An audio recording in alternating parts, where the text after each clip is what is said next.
Empezamos en realidad en el capítulo 15 y es lo que nos vamos a estar centrando en el día de hoy. Y muy bien, hombres, en esta mañana llegamos al final de este estudio de los Yo Soy. Y hoy el último Yo Soy que aparece allí en Juan capítulo 15, versículos 1 al 8. Juan 15, capítulo 15, versículos 1 al 8. Y dice Jesús, yo soy la vid verdadera. Así empieza el capítulo 15, versículo 1. Y mi Padre es el labrador. Y mi Padre es el labrador. Vamos a analizar aquellas imágenes que aparecen. En primer lugar, ¿quién es la vid verdadera? Jesucristo. Completamos en nuestras hojas. Jesucristo es la vid verdadera, en quien todo creyente debe estar aferrado si quiere dar frutos. El labrador. ¿Quién es el labrador? Juan 15:1 dice que el labrador es mi Padre. ¿Quién es el Padre? Dios es el labrador. Al final es quien poda las ramas para que éstas puedan llevar, dice la Biblia, más fruto. No solamente fruto, sino más fruto. Y no solamente poda para llevar más fruto, sino que también quita aquellas ramas que no dan fruto. Las ramas que dan frutos, ¿quiénes son? Bueno, así como decir muy en general nosotros, debemos decir los verdaderos discípulos, aquellos que se saben que son hijos de Dios. Si tú estás en la vid y das frutos, puedes decir que eres las ramas que dan frutos. Pero también dice el relato que había ramas desechadas. ¿Quiénes son esas ramas desechadas o que se quitan, decía el relato, para ser tiradas al fuego? ¿Quiénes son? Sí, los que no son discípulos de Jesús. Ojo, y aquí entran dentro de esta definición muchos simpatizantes que hay de repente dentro de la vida cristiana, dentro de las iglesias, muchas personas que se consideran, sin embargo, sus vidas no son fructíferas, entonces no hay evidencia de que son verdaderos discípulos. Y por último, ¿quiénes son o qué es el fruto? Son aquellos resultados que hay en nuestras vidas de haber puesto al Señor o tener al Señor como nuestro Salvador y como nuestro Señor. Y a partir de esta ilustración, a partir de acomodar las piezas en su lugar, a partir de tener a cada una de esta imagen ya en nuestras mentes y claro lo que Jesús quiso decir, vamos entonces a ver cuáles son las consecuencias o cómo podemos aplicar esta historia en la vida, en nuestras vidas, esto que Jesucristo dice claramente, yo soy la vid. Y si vamos al versículo 1, la definición o la certeza o con la seguridad que Jesús habla, Él está comenzando y la primera frase del versículo 1 del capítulo 15 dice, yo soy la vid verdadera. ¿Por qué Jesús no solamente dice yo soy la vid, sino que dice que soy la vid verdadera? ¿Por qué crees que Jesús dice esto? ¿No hay otra?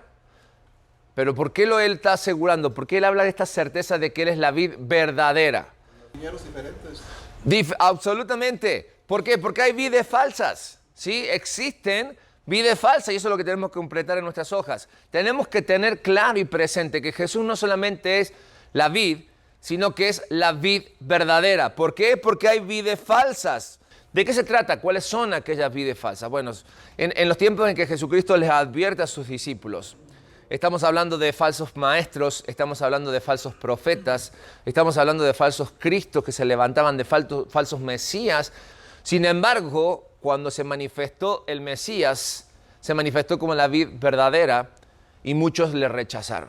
Muchos miraron hacia otro lado. Pero para nuestros días, hombres, esto se continúa. Y tenemos que tener mucho cuidado porque sigue habiendo falsos maestros. Porque siguen habiendo falsas personas que en el nombre de Jesucristo acometen grandes negocios.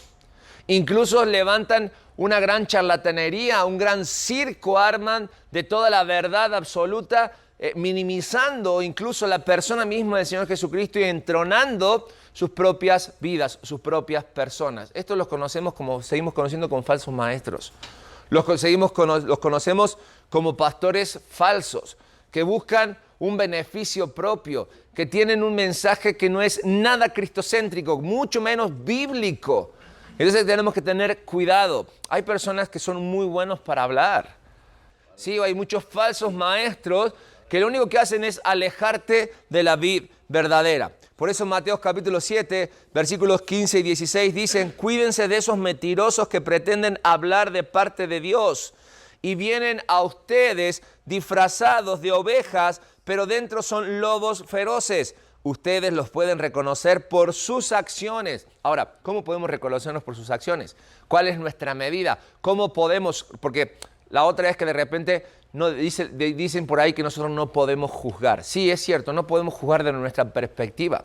Pero si nuestro filtro es a través de la palabra de Dios y la medida que nosotros exigimos es lo que dice la palabra de Dios, mira, se juzgan solos.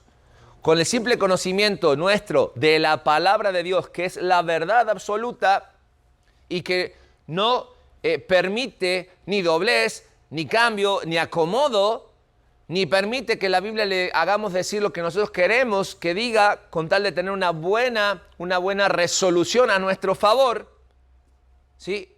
Ahí es donde nosotros podemos pasar el filtro. Sí es cierto, quizás no podemos señalar porque nuestra vida dista mucho de poder juzgar a otros. Pero si lo pasamos a través del tamiz, que es la palabra de Dios, se van a juzgar solos.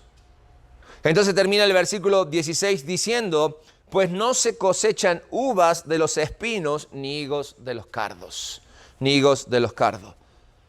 Y ¿sabes qué? Lastimosamente, esta gente que hace sus negocios en el nombre de Jesús, termina afectando al verdadero pueblo de Dios, a los verdaderos discípulos, y termina manchando el nombre de nuestro Señor Jesucristo. Segunda de Pedro capítulo 2, versículo 2, ¿quién me lo lee, por favor? ¿Qué dice ahí en sus hojas?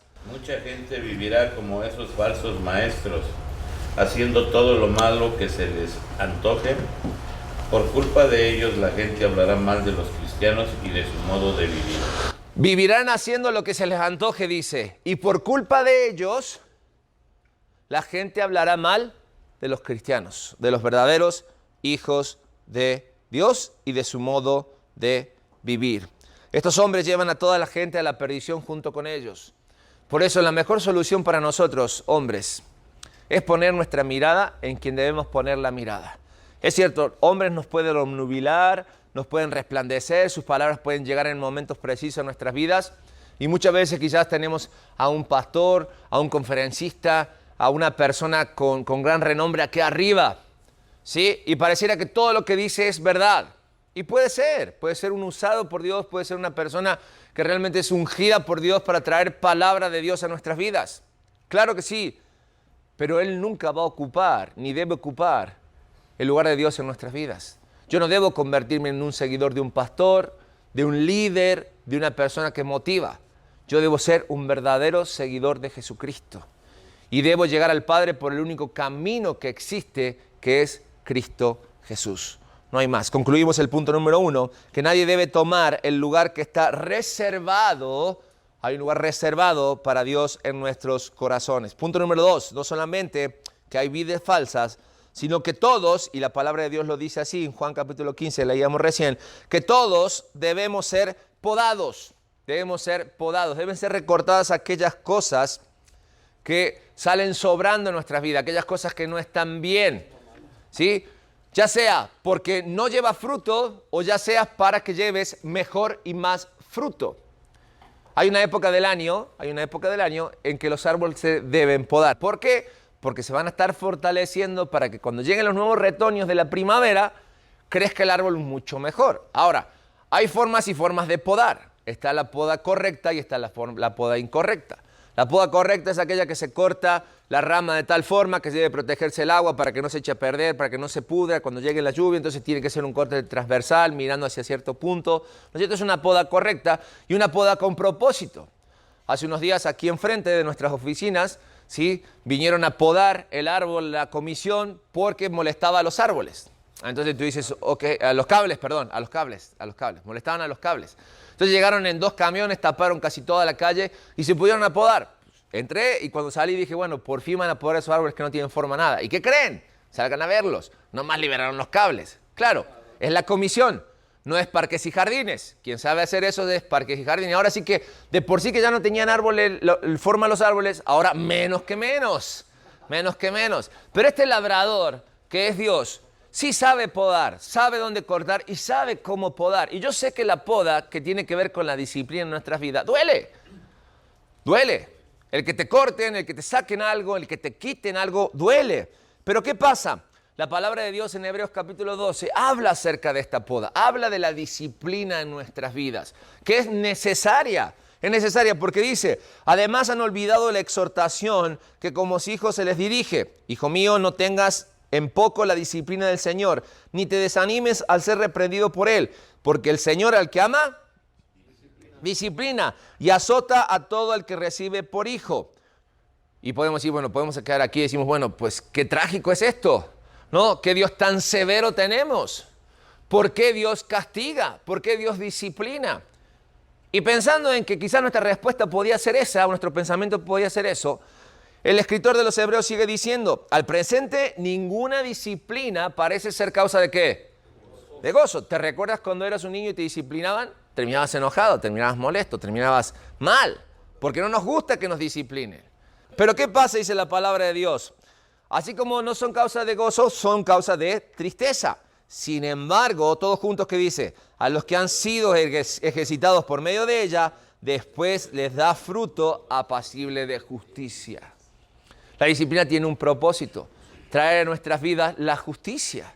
Y cuando Dios disciplina nuestra vida, lo que está haciendo es aplicando su amor santo, su amor justo, su ira santa en nuestras vidas para corregir, para que nosotros tomemos forma, para que nosotros tomemos fuerza y como leíamos en Juan capítulo 15, para que si estamos llevando fruto, demos ahora mayor fruto. De eso se trata, de eso se trata. Ni más ni menos, por eso hablamos de la poda. Ahora, hay algunas herramientas que el podador utiliza, el encargado de la viña utiliza. ¿Por qué? Porque nosotros en nuestra naturaleza tendemos a hacer el mal y tendemos a apartarnos de lo que el Señor nos demanda. Y entonces el Señor tiene un par de herramientas, nuestro Dios, las herramientas del labrador. Ahora, ¿cuáles son estas herramientas que utiliza? La primera de ellas, completamos en nuestras hojas, la palabra de Dios, la Biblia. La primera herramienta infalible que funciona en nuestras vidas, que corrige, que corta, que saca todo defecto en nuestras vidas es la palabra de Dios, la Biblia. El Salmo 119 está lleno de imágenes, ese salmo tan largo que viene en la Biblia, por no decir el capítulo más largo de la Biblia y el salmo más largo, está lleno de imágenes de lo que es la Biblia. Nos habla que es, o la palabra de Dios, que es un martillo que quebranta el corazón, que es un espejo que refleja nuestra realidad, ¿no es cierto? Pero hay una pregunta interesante que abre, esa es la palabra que busco, abre toda esta descripción de la palabra de Dios. Y está en el versículo 9 del Salmo 119. Dice, ¿con qué limpiará el joven su camino? Y la respuesta es clara, ¿con qué? Con guardar su palabra. La palabra de Dios cumple ese propósito de ir limpiando, de ir mostrando el camino, de ir enseñándonos el lugar donde nosotros debemos andar y cómo debemos de estar. Por eso el versículo 105 nos va a decir que no solamente la palabra de Dios es la que guarda nuestro camino, sino que ¿qué?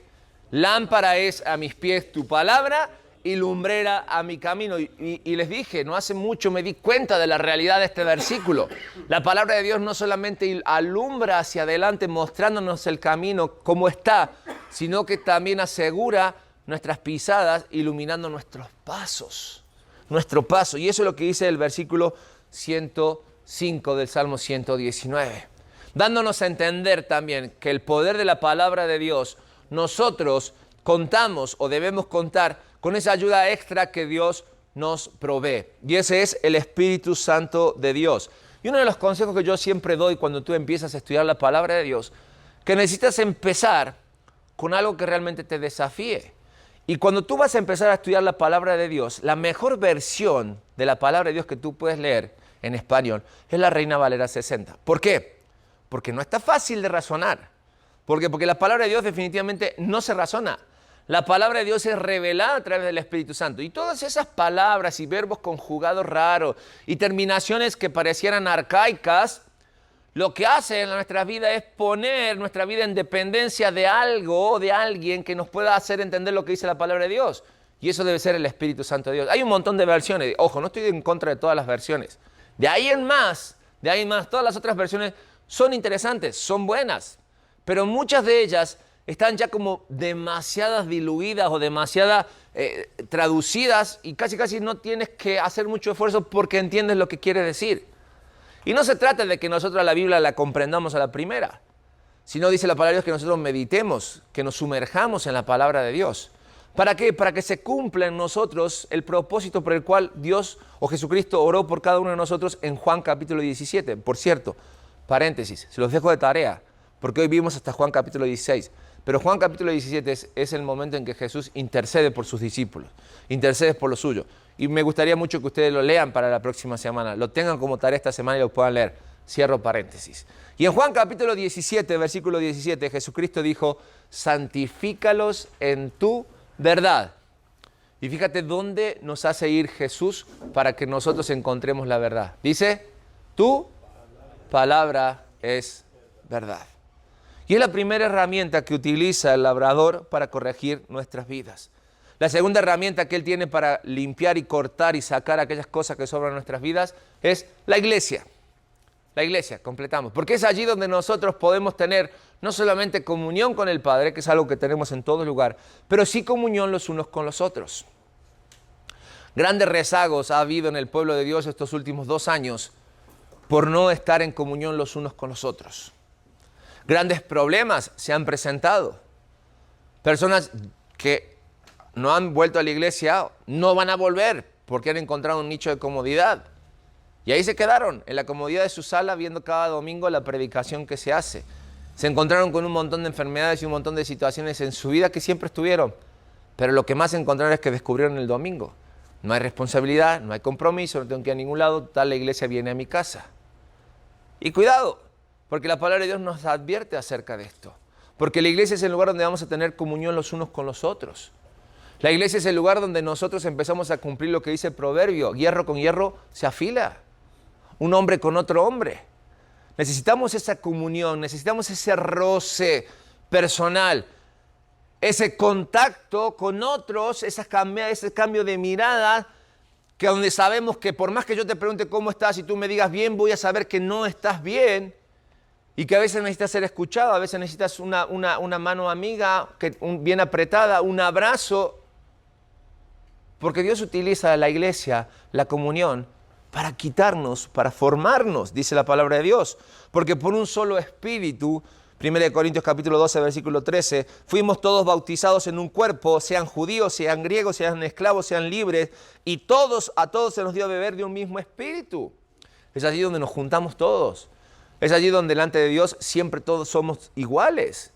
No hay distinciones. Ni por raza, ni por color, ni por estatus económicos, todos somos parte de un mismo espíritu, de un mismo cuerpo.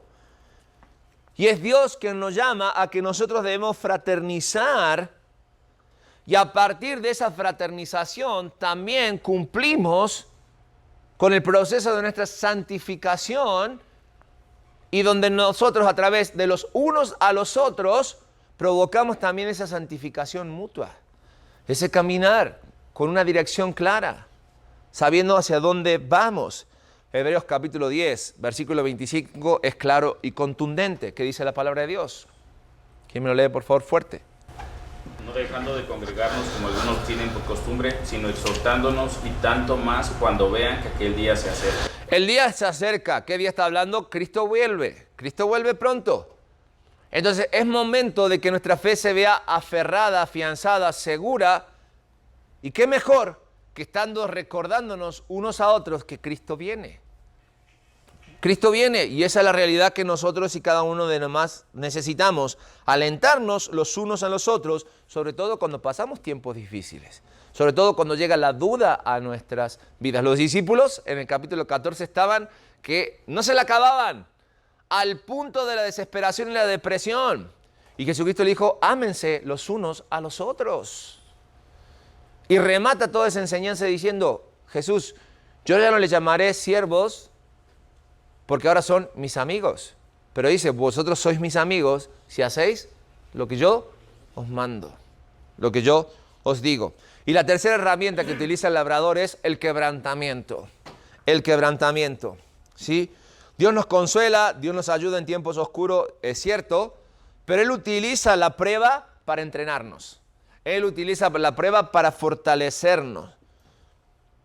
Cuando nos sometemos a Él, cuando nos entregamos a Él, no quiere decir que no vamos a tener pruebas, no quiere decir que no vamos a tener aflicciones, pero sí que en Él vamos a encontrar rápidamente la salida a nuestras situaciones, en su tiempo, a su forma, a su manera. Y aquí quiero aclararte algo, y quiero decirte algo, a modo de consejo, tómalo o déjalo. Si estás en medio de una prueba, en lugar de quejarte, de enojarte con Dios, asume, va a ser un tiempo pasajero, momentáneo. Quizás sea una enfermedad que dure mucho tiempo, sea algo con lo que tengas que aprender a vivir. Es parte de la vida, lo sabemos. Pero preocúpate si no te está pasando absolutamente nada. Si la prueba de Dios no llega a tu vida. Entonces, preocupación es cuando la prueba no llega a nuestras vidas. Mientras la prueba llega a nuestra vida, entendemos que dice la palabra de Dios en Santiago, capítulo 1, versículos 2 y 3, lo siguiente: hermanos míos, ustedes deben tenerse por muy dichosos cuando se vean sometidos a pruebas de toda clase. Pues ya saben que cuando su fe es puesta a prueba, ustedes aprenden a soportar con fortaleza, ¿qué cosa? El sufrimiento. El sufrimiento. Por lo tanto, concluimos de este punto número 2, que sí es cierto, la poda duele, incomoda, pero ¿qué crees? Es necesaria o es necesario en nuestro camino como hijos de Dios. La tercera imagen que aparece aquí es aquellos que debemos estar aferrados a la vid verdadera. Aferrados a la vid verdadera. ¿Por qué crees que una rama tiene que estar aferrada a la vid? ¿Por qué tiene que estar pegada a la vid? Simple, para que tenga vida, ¿no? Pero la realidad es que ninguna rama que tú cortas de la vid verdadera o de la vid va a proceder o va a ser una vid. La realidad es que una rama, para tener nutrientes, para crecer y para llevar fruto, necesita estar aferrada, ya sea que creció ahí o como cada uno de nosotros fuimos injertados por medio de la obra de Jesucristo en la vid verdadera. Entonces necesitamos estar aferrados. ¿Por qué? Porque todo nuestro ser cambia cuando nosotros estamos en la vid verdadera. Por mucho tiempo nosotros estuvimos por un montón de viñedos salvajes, como dice Isaías capítulo 5. Dios escogió un pueblo y ese pueblo lo cercó, lo hizo una vid, pero ¿qué creen? Por más que Él cuidó de esa vid, dice que la vid dio uvas silvestres. Y más adelante Isaías capítulo 51 iba a decir que ahora Jacob iba a hacer su vid mucho más fructífera, pero que iba a haber una mezcla de uvas interesantes. Hasta que Jesucristo se manifiesta en Juan capítulo 15 como la vid verdadera. Entonces, todas estas imágenes de vides, o de vid, de la vid verdadera, porque es la única vid que estamos hablando, habla de cómo somos injertados nosotros y cómo necesitamos. Y cuando nosotros somos injertados en la vid verdadera, de estar muertos, dice la palabra de Dios, en nuestros delitos y pecados, apartados, sin sentido, sin nutrientes de una vida espiritual real, las cosas son hechas nuevas. Y nuestra vida cobra sentido. Según de Corintios capítulo 15, 5, versículo 17, dice: de modo si alguno está en Cristo, nueva criatura, las cosas viejas pasaron, he aquí, todas son hechas nuevas. Todas son hechas nuevas. Y no solo eso, sino que Jesucristo va a poner a esto a otro nivel. Y en Juan 15 va a decir: si alguno permanece en mí, fíjate el plus que tenemos, todo lo que pidiéramos al Padre en su nombre, dice, el Padre lo dará, lo concederá. Ese es el plus que tenemos, pero debemos estar aferrados a la vid verdadera. No es por mero capricho, no es porque yo quiero, no es a mi forma, no es a mi manera, no son en mis tiempos, sino a la forma de Dios, de nuestro buen Padre Celestial. Por lo tanto, el que dice que permanece en Él, dice 1 Juan capítulo 2, versículo 6, puede vivir la vida como quiera, dice. ¿Así dice? Puede hacer de su vida como le plazca, puede trazar su propio camino, sino que dice que el que permanece en Él, si dices que permaneces en Él, ¿qué dice? Debes andar como Él anduvo. Claro, es muy buena esa promesa. Todo lo que pidieres al Padre en mi nombre será dado. Y lo utilizamos, y la reclamamos, y proclamamos. Incluso muchos declaran. Pero, se olvidan de esa parte de que si tú dices que permaneces en Él, para que esto se cumpla, debes andar como Él anduvo. Y hemos visto en Juan cómo Cristo caminó. Y hemos visto en Juan capítulo 16 cómo Él le dijo a los discípulos, hey, si a ti te rechazan, tienes que saber que a mí me rechazaron primero. Siendo el Hijo de Dios, el Mesías, que venía a traer un nuevo reino, le rechazaron. Y tu rechazo fue tal que Jesucristo terminó en una cruz. El precio es alto. Sí, la recompensa es grande. Pero para recibir la recompensa debemos andar como Él anduvo. Y andar como Él anduvo es renunciar a muchas cosas que nos gustan. Es dejar de lado aquellas comodidades que hoy tenemos. Y es ponernos en contra de este mundo. Y sí pesa muchas veces. Y sí duele. Y nos cuesta. Pero de eso se trata el estar aferrados a la vid verdadera. En la medida, hombres, que crezcamos en nuestra relación con Dios, podemos ver cómo el Espíritu va a ir obrando en nuestras vidas de tal manera que todo aquello que nosotros anhelemos va a coincidir con la voluntad de Dios, agradable y perfecta para nuestras vidas. Porque lo que nosotros hacemos es descubrir lo que Dios ya tiene preparado para nosotros. No forzar a Dios que su voluntad se ponga a la par de lo que yo quiero. Por lo tanto, concluimos de este punto número 3, que no podemos hacer nada bueno por nuestros propios medios. No podemos hacer nada bueno si estamos separados de la vid verdadera.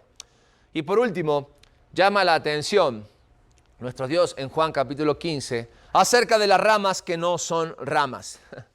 Las ramas que no son ramas. Y este punto es bien simple de entender, porque habla de los que no son sus discípulos. Habla de lo que decíamos al principio, de los simpatizantes, de aquellos que quizás se sienten cómodos viniendo un martes o un miércoles a varones, se sienten cómodos en la iglesia, aquellas personas que es agradable el momento porque hay buena compañía, pero tienen años así y siguen estando raquíticas, flacas y no han dado un fruto. Entonces dice la palabra de Dios que llega el labrador, lo corta y esas ramas sirven ¿para qué? Para el fuego, para el fuego. Y es fácil muchas veces de identificar. Mateo capítulo 7, versículo 21 dice, no todo el que me dice Señor, Señor, entrará en el reino de los cielos, sino ¿quién? El que hace la voluntad de mi Padre que está en los cielos. Si tú eres un verdadero hijo de Dios, nuestra labor es dar frutos que honren al Padre. Es vivir conforme a lo que dice Gálatas 5 cuando hablamos del fruto del Espíritu, amor, gozo, paz, paciencia, benignidad, bondad, fe, mansedumbre, templanza. Todas esas cosas tienen que estar presentes en nuestra vida, todas esas cosas tenemos que mostrarlas a este mundo. Todas estas cosas tienen que desafiar a otros cristianos. Pueden que haya ramas que están aferradas a la vid, pero que no pertenecen a la vid. No están recibiendo los nutrientes porque no han sido injertadas. Y sí, la iglesia está llena de esas personas. Es como aquella imagen del trigo y la cizaña. Cuando tú vas a ver un sembradío de trigo y cizaña a través de la, ¿cómo se llama? La espiga, es muy difícil identificarla. Son muy parecidas en su estructura. Un dato, una forma de diferenciar el trigo y la cizaña es que como la cizaña no lleva fruto, no es como el trigo se inclina por el fruto. Por el peso. Ajá, y la cizaña como no lleva fruto es altiva. Mantiene, mira, es una buena señal. Fíjate, tú puedes estar aquí entre nosotros y compartir nuestra risa, nuestra alegría, nuestro gozo y la palabra de Dios, pero claramente tú sabes en tu corazón de que no estás aferrado a la vida, porque vives la vida a tu manera, en tu fuerza, a tu forma. Y nos puedes engañar, porque puedes ser buena gente, puedes tener un gran corazón, pero hay alguien que no engañas, y ese es a nuestro Dios.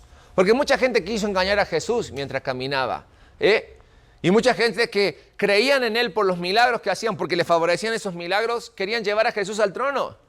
Sin embargo, Jesús fue claro con ellos. Y en Juan capítulo 2, versículos 24 y 25 dice, pero Jesús por su parte no se confiaba a ellos porque conocía ¿a quién? A todos, y no tenía necesidad de que nadie le diera testimonio del hombre, pues Él sabía lo que había en el hombre. Él conoce lo más profundo de nuestro corazón, varones. Él conoce la realidad de nuestra vida. A nosotros, entre nosotros nos podemos engañar, pero a Dios no lo vamos a engañar.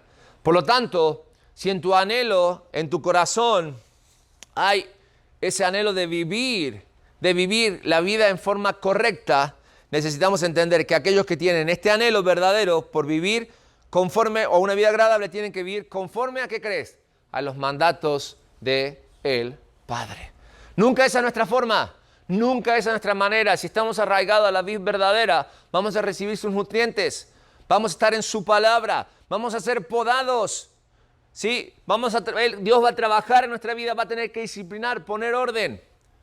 Pero en cuanto dependa de nosotros, debemos ponernos a la orden del mandato del Padre. Jesucristo lo hizo. Jesucristo nunca renegó de lo que Él tenía que hacer. Nunca se confrontó con el Padre. Jesucristo fue obediente hasta la muerte y muerte de cruz, porque había un propósito.